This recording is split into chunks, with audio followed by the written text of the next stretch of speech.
Pourquoi n'avons-nous pas planifié une mission Voyager 3 pour explorer au-delà du système solaire? Ok, tout le monde s'arrête. Parce que cette question-ci précisément, est exactement le genre de chose qui me tient éveillé à 2 heures du matin, le cerveau tournant à plein régime. Écoutez-le attentivement. L'année prochaine marquera le 50e anniversaire du lancement de Voyager 2. Avec tout ce qui a changé sur le plan technologique depuis 1977, pourquoi un Voyager 3 n'a-t-il jamais été prévu? Elle pourrait être meilleure à tout point de vue et peut-être même surpasser Voyager 1 et Voyager 2 en 2 fois moins de temps, tout en recueillant des données bien plus riches. Fantastique! Cette question est absolument, complètement, incroyablement fantastique. Et vous savez pourquoi? Parce que ça paraît simple. On dirait la question de quelqu'un qui ne comprend pas comment fonctionne la NASA. Mais en réalité, c'est la question de quelqu'un qui a parfaitement compris comment fonctionne l'univers. Quelqu'un a levé la main et a dit « Attendez une seconde. Nous avons envoyé 2 sondes incroyables il y a un demi-siècle, en utilisant une technologie de l'âge de pierre. Et maintenant, nous avons des outils qui feraient tourner la tête aux ingénieurs de 1977. Alors, pourquoi diable ne sommes-nous pas déjà là-bas ?» Et puis une autre question est arrivée, encore plus folle, encore plus belle. Pourquoi ne pas envoyer une sonde Voyager 3 explorer le système solaire verticalement, sur une trajectoire orthogonale au plan de l'écliptique? Accrochez-vous, car aujourd'hui nous allons vraiment, vraiment loin. Faisons un petit retour en arrière, un merveilleux petit pas dans le temps, plus précisément au 20 août 1977. C'est une chaude matinée de Floride au Centre spatial Kennedy. Et depuis le complexe de lancement 41, une fusée Titan 3 Centaure décolle en transportant une sonde de 1596 livres. Son nom est Voyager 2. 16 jours plus tard, le 5 septembre, Voyager 1 suivra, curieusement numéroté dans l'ordre inverse de son lancement, car sa trajectoire plus directe l'amènerait à Jupiter et Saturne avant sa jumelle. Maintenant, je veux que vous fassiez quelque chose. Je vous invite à vous arrêter un instant et à réfléchir à ce que représentait la technologie en 1977. L'iPhone n'existerait pas avant 30 ans. L'ordinateur personnel était à peine existant. Et les 2 sondes les plus ambitieuses jamais construites par l'humanité, celles destinées à atteindre les confins du système solaire, étaient équipées d'ordinateurs de bord, dotés d'une mémoire de 69,63 kilooctets. 69,63 kilobits. La mémoire de votre smartphone est environ 1 million de fois plus importante. 1 million de fois. Et il ne s'agit pas d'un document Word ici. Nous parlons des ordinateurs qui ont guidé les sondes tubulaires à travers le système solaire externe, qui ont géré tous les systèmes embarqués lors des survols de 4 planètes géantes, et qui, près de 50 ans plus tard, exécutent encore des commandes et renvoient des données depuis l'espace interstellaire. L'émetteur radio émet à une puissance de 23 watts. 23 watts, moins qu'une ampoule à incandescence classique. Et avec cette puissance dérisoire, ces signaux traversent des milliards de kilomètres d'espace vide et atteignent nos antennes ici, sur la planète Terre. Si ça ne vous donne pas des frissons, je ne sais vraiment pas ce qui le fera. Salut la bande des curieux! Avant de répondre à la question, n'oubliez pas de vous abonner à notre chaîne en cliquant sur la cloche de notification et de nous laisser un pouce levé pour ne manquer aucune de nos vidéos quotidiennes. Voyager 1 se trouve aujourd'hui, en ce moment même, à environ 15 milliards de kilomètres de la Terre. Le signal radio qu'il émet met plus de 22 heures pour nous parvenir, voyageant à la vitesse de la lumière. Il s'agit de l'objet fabriqué par l'homme le plus éloigné de l'univers connu, et il fonctionne toujours, transmet toujours des données précieuses, 50 ans après son lancement, avec une mémoire de 69 kilooctets. L'ingénierie humaine, mesdames et messieurs. De temps en temps, on réussit vraiment. Voyager 2 est un peu plus proche, à environ 12,4 milliards de kilomètres, mais elle détient la particularité unique d'être la seule sonde de l'histoire à avoir survolé les 4 planètes géantes. Jupiter, Saturne, Uranus et Neptune. Le seul. À ce jour, près de 50 ans après son lancement, aucune autre sonde n'a jamais atteint Uranus ou Neptune. Pas un seul. Nous connaissons ces planètes presque exclusivement grâce au bref survol de Voyager 2. Quelques heures d'observation depuis un point de vue fixe avec des instruments qui ont maintenant un demi-siècle. Réfléchissez-y. Réfléchissez-y bien. 2 planètes de notre système solaire ont été visitées une seule fois. Il y a 50 ans, une sonde avait une mémoire plus courte qu'une carte de vœux musicale. Alors oui, la question se pose d'elle-même. Pourquoi ne pas envoyer quelque chose de mieux? Pourquoi pas un Voyager 3? Et oui, mes amis, c'est la réponse qui va décevoir tout le monde, mais c'est absolument vrai, car les circonstances qui ont rendu possible les missions Voyager étaient si rares et si spécifiques qu'elles sont pratiquement impossibles à reproduire avant environ 120 ans. Oui, vous avez bien entendu, 120 ans. Mais la réponse courte n'est jamais suffisante. Allons plus loin. Et je vous promets que ce que nous trouverons là-bas est encore plus fascinant qu'un simple « c'est impossible ». Le succès des missions Voyager dépendait d'un seul élément fondamental, voulu par le cosmos, le grand alignement planétaire. En 1977, et uniquement en 1977, durant cette période précise, les 4 planètes géantes du système solaire étaient positionnées de manière à permettre à une seule sonde de les visiter toutes successivement. Jupiter, Saturne, Uranus, Neptune, l'une après l'autre, comme les portes d'un parcours de slalom cosmique. Chacune d'elles peut être utilisée pour accélérer et diriger la sonde vers la suivante. Cette technique est appelée assistance gravitationnelle ou fronde gravitationnelle. Et c'est l'une des idées les plus élégantes que l'ingénierie spatiale ait jamais produite. Le concept est d'une simplicité élégante. Lorsqu'une sonde s'approche d'une planète, la gravité de cette planète l'accélère et la redirige. Si la trajectoire est calculée correctement, la sonde sort de la rencontre en se déplaçant plus rapidement qu'auparavant, et elle a en quelque sorte volé une infime quantité d'énergie orbitale à la planète. La planète ralentit d'une quantité infotimale. La sonde est propulsée comme une pierre par une catapulte. Sans cet alignement exceptionnel, cette technique en cascade, utilisant Jupiter, puis Saturne, puis Uranus, puis Neptune, serait impossible. La planète ne serait tout simplement pas au bon endroit, et la quantité de carburant nécessaire pour l'atteindre sans l'effet de fronde gravitationnelle serait tellement énorme que toute mission de ce type serait totalement irréalisable avec n'importe quelle technologie raisonnable. Or, le jeune scientifique de la NASA, Gary Flandreau, un nom qui mérite d'être écrit en lettres majuscules dans les histoires de l'exploration spatiale, a découvert cela en 1965, alors qu'il travaillait au Jet Propulsion Laboratory à Pasadena. Il étudiait les trajectoires possibles des missions vers les planètes extérieures, lorsqu'il remarqua quelque chose d'extraordinaire, quelque chose de presque incroyable. Vers la fin des années 1970, un alignement planétaire extrêmement rare allait se produire. Une fenêtre d'opportunité qui s'ouvre dans environ 175 ans. 175 ans. La dernière fois remonte à 1801. La prochaine aura lieu aux alentours de 2150. Et Gary Flandreau a essentiellement déclaré « Bokeh, nous avons 12 ans pour construire quelque chose et le lancer ». Après cela, le train quitte la gare et ne revient pas pendant près de 2 siècles. La NASA a écouté. Le Congrès a sorti le chéquier. Les sondes. Voyager furent construites, lancées, et le reste, comme on dit, appartient à l'histoire. Histoire cosmique. Mais maintenant, le train est parti. La fenêtre est fermée. Et à partir de ce moment-là, chaque décennie qui passe est une décennie durant laquelle les planètes s'éloignent un peu plus de la configuration idéale. Nous ne pouvons pas reproduire le tour. Pas avec la même élégance, la même efficacité, la même envergure. Voilà la question qui est vraiment épineuse. Voici la partie intéressante.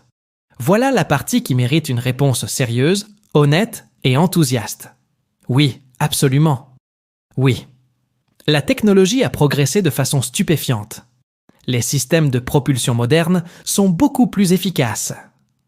Les instruments scientifiques, spectromètres, détecteurs de particules, magnétomètres, appareils photo, possèdent aujourd'hui une sensibilité et une résolution qui, en 1977, relevaient de la pure science-fiction.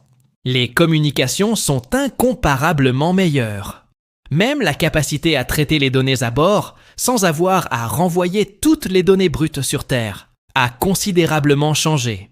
Mais, et c'est un détail qui compte vraiment, il existe une limite physique qu'aucun progrès technologique ne peut totalement surmonter. Distance. La distance est un tyran. La distance ne négocie pas. La distance n'est pas affectée par le nombre de transistors que l'on peut intégrer dans un microprocesseur. Même avec une fusée bien plus puissante que toutes celles de 1977, atteindre les limites du système solaire prend encore des décennies, pas des années, mais des décennies. Lancée en 2006 sur la trajectoire la plus rapide jamais atteinte pour un objet se dirigeant vers les confins du système solaire, la sonde New Horizons a mis 9 ans et demi pour atteindre Pluton.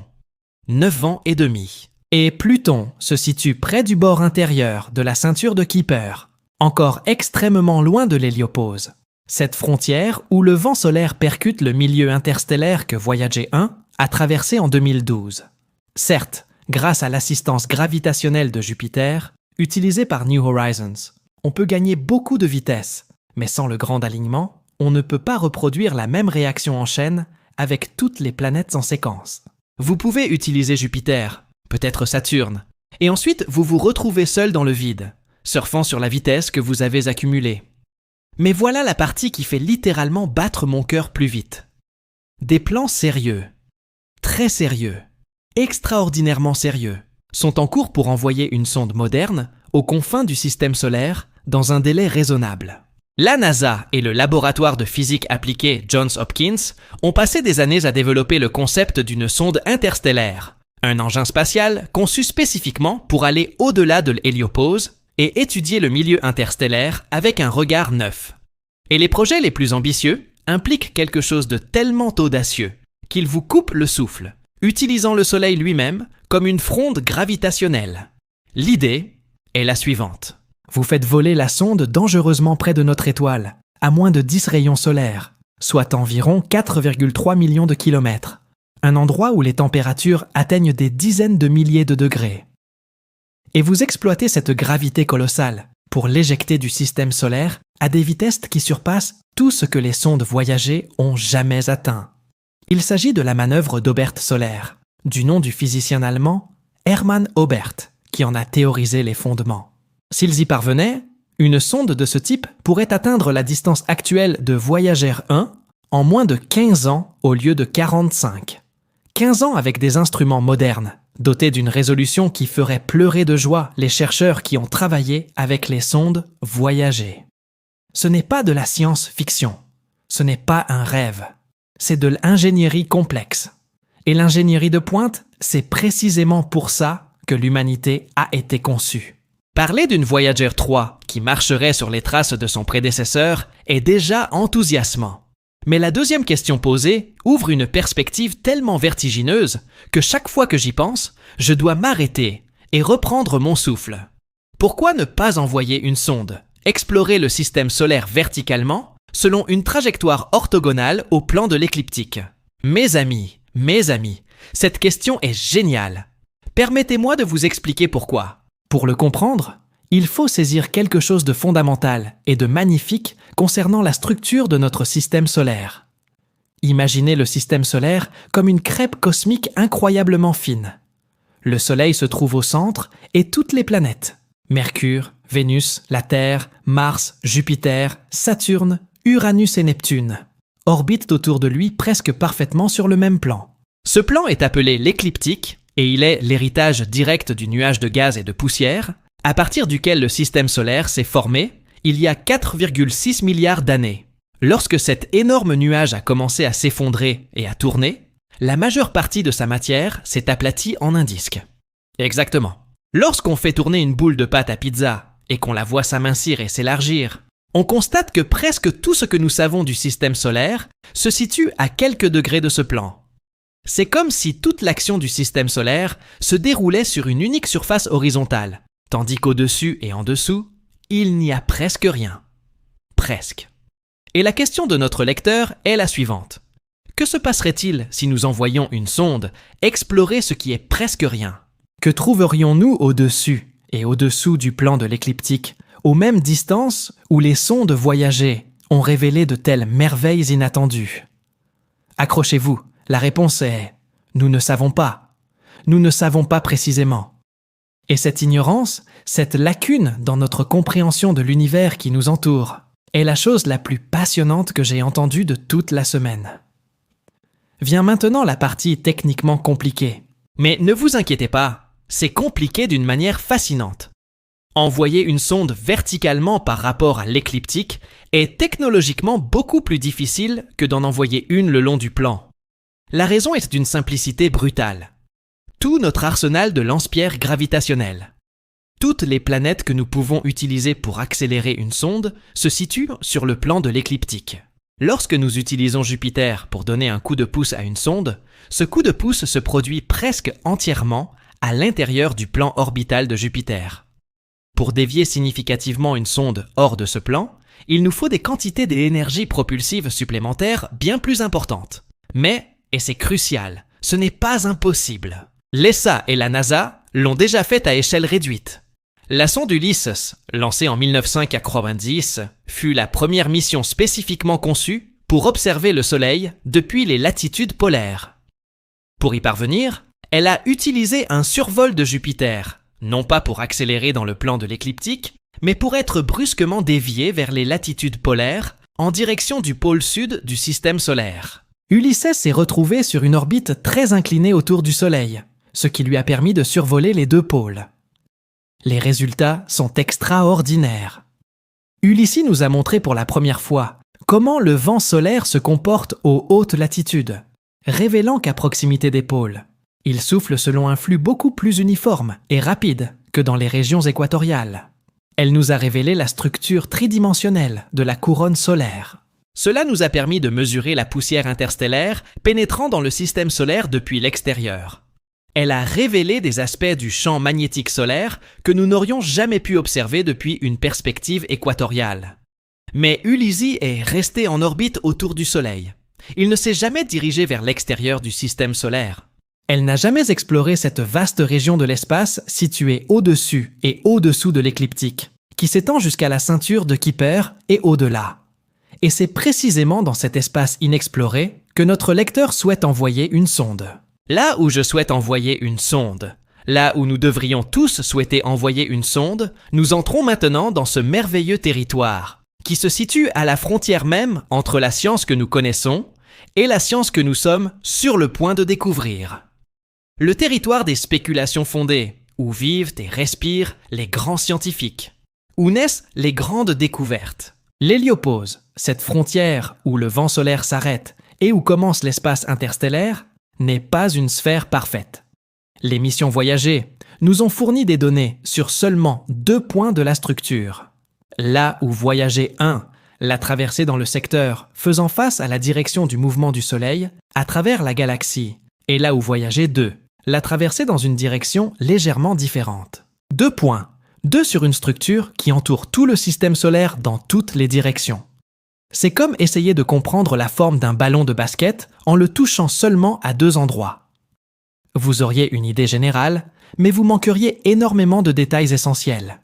À partir de ces 2 points de données et de modèles théoriques, nous savons que l'héliopause est possiblement asymétrique, plus comprimée du côté faisant face au vent interstellaire, plus dilatée du côté opposé. Mais à quoi cela ressemble-t-il aux hautes latitudes de l'écliptique? Nous ne savons pas. Nous n'y avons jamais rien envoyé. Et puis, il y a le nuage Oort, ce vaste réservoir sphérique de comètes, mystérieux et presque mythologique, qui donne naissance aux comètes à longue période. Ceux qui apparaissent dans notre ciel intérieur une fois tous les milliers d'années et qui ont terrifié et fasciné les êtres humains pendant des millénaires. Le nuage Oort est réparti selon un schéma plus ou moins sphérique autour du système solaire, et non le long du plan de l'écliptique. Une sonde se dirigeant vers les hautes latitudes pourrait traverser cette région et enfin nous révéler des informations précises sur sa structure et sa composition. Et puis, il y a le milieu interstellaire lui-même. Cette matière qui remplit l'espace entre les étoiles. Non pas le vide absolu, mais un mince bouillon de particules, de champs magnétiques et de rayons cosmiques. À différentes latitudes par rapport à l'écliptique, les propriétés de ce milieu pourraient être différentes. Les mesurer et les comparer aux données de Voyager nous donnerait une image tridimensionnelle des limites de notre système solaire. Ni une ligne, ni un plan, ni une carte bidimensionnelle, ni un volume. Un volume qu'aucun œil humain, pas même électronique, n'a jamais vu. Oui, la réponse est un oui absolument, sans équivoque et enthousiaste. Et ce n'est pas seulement de la science-fiction.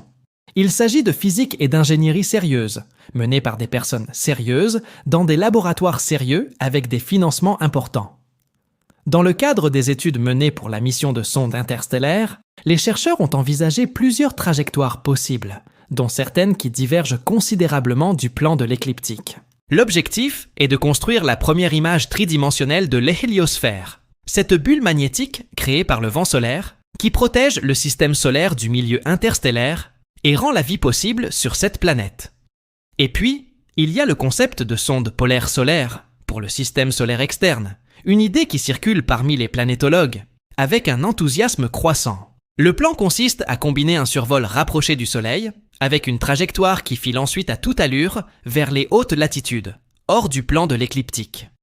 Le survol rapproché du Soleil a été effectué au point précis requis, avec une poussée propulsive à vitesse maximale. La manœuvre du nord solaire dont nous avons parlé précédemment pourrait donner à la sonde une accélération suffisante pour quitter le système solaire beaucoup plus rapidement que n'importe quelle sonde précédente, dans une direction jamais explorée. Les défis sont énormes. Le bouclier thermique nécessaire pour résister à une distance de plusieurs millions de kilomètres du Soleil représente un défi d'ingénierie de très haut niveau, similaire à celui auquel la sonde solaire Parker a été confrontée ces dernières années. Et ce financement exige cette vision à long terme, qui a toujours été la denrée la plus rare en matière de politique spatiale. Mais c'est faisable. C'est faisable sur les plans physiques, techniques et scientifiques. Ces jeunes scientifiques et ingénieurs travaillent sur des concepts de sondes interstellaires, notamment sur des modèles de manœuvre autour du Soleil et sur des trajectoires polaires. Ils partagent la même veine intellectuelle que Gary Flandreau en 1900 ou on entend. Ils ont la même soif de connaissance, la même brillance, la même étincelle dans le regard. Ils attendent leur moment. Et j'en suis convaincu, profondément, irrationnellement, obstinément convaincu, que ce moment va arriver. D'accord les gars. Alors, qu'en pensez-vous? Le visionnage de cette vidéo a-t-il suscité des doutes ou des questions?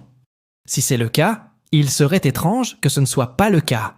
N'hésitez pas à nous le faire savoir dans les commentaires. Et si vous souhaitez en savoir plus, consultez notre playlist complète Voyager. Toutes les vidéos que nous avons réalisées sur les missions Voyager, leur voyage et leur héritage, réunies en un seul endroit.